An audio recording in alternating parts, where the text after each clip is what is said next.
देशातील शेतकऱ्यांचे हित धोक्यात येईल अशा कोणत्याही निर्यात धोरणाला स्वाभिमानी शेतकरी संघटना कडाडून विरोध करत असेल असा इशारा संघटनेचे अध्यक्ष आणि माजी खासदार राजू शेट्टी यांनी दिलाय। सरकारने कांद्यावरील निर्यात बंदी तात्काळ थांबवावी, कारण यामुळे देशातील शेतमालाच्या किमती कोसळत असून शेतकऱ्यांचे मोठे नुकसान होत आहे, असे शेट्टी म्हणाले।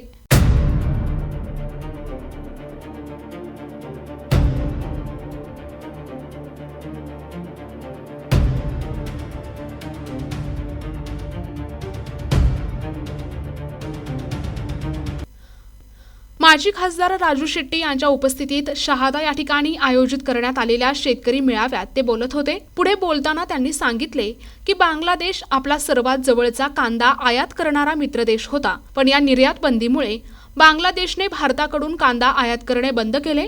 त्यांनी आता इतर देशांकडून कांदा आयात सुरू केली आहे।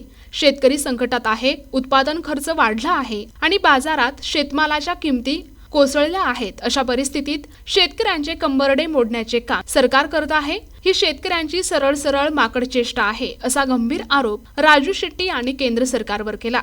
पुढे बोलताना ते म्हणाले की देशातील शेतकऱ्यांचे हित धोक्यात आणणाऱ्या कोणत्याही निर्यात धोरणाला आमचा कडाडून विरोध असेल। कांद्यावरील निर्यात बंदी तात्काळ हटवावी। बांगलादेश सारखा आपला जवळचा ग्राहक देश आपल्यापासून दुरावला आहे। उत्पादन खर्च वाढलेला असताना आणि बाजारभाव कोसळत असताना सरकारने शेतकऱ्यांची ही माकड चेष्टा त्वरित थांबवावी। कांद्याच्या आयात निर्यातीच्या संदर्भामध्ये भारत सरकारनं धरसोडीचं धोरण राबवलं। कधी निर्यात शुल्क वाढवायचं, कधी निर्यातीवर बंदी घालायची, अशा प्रकारच्या माकडचेष्टा केल्यामुळं श्रीलंका, बांगलादेशसारखे आपले जे कायमस्वरूपी हक्काचे ग्राहक होते ते दुरावले होते। विशेषतः बांगलादेशामध्ये मोठ्या प्रमाणामध्ये कांद्याची आवश्यकता असताना बांगलादेशनं इराणमधून, अफगाणिस्तानामधून कांदा आयात करण्याचा निर्णय घेतलेला होता, परंतु उशिरा का होईना बांगलादेशनं पुन्हा एकदा भारताकडून कांदा आयातीला परवानगी दिलेली आहे। या गोष्टीचं मी स्वागत करतो।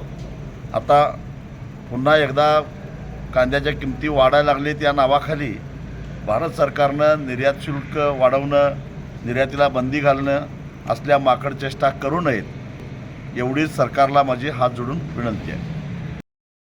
विशेष प्रतिनिधी NTV न्यूज मराठी, शहादा, नंदुरबार।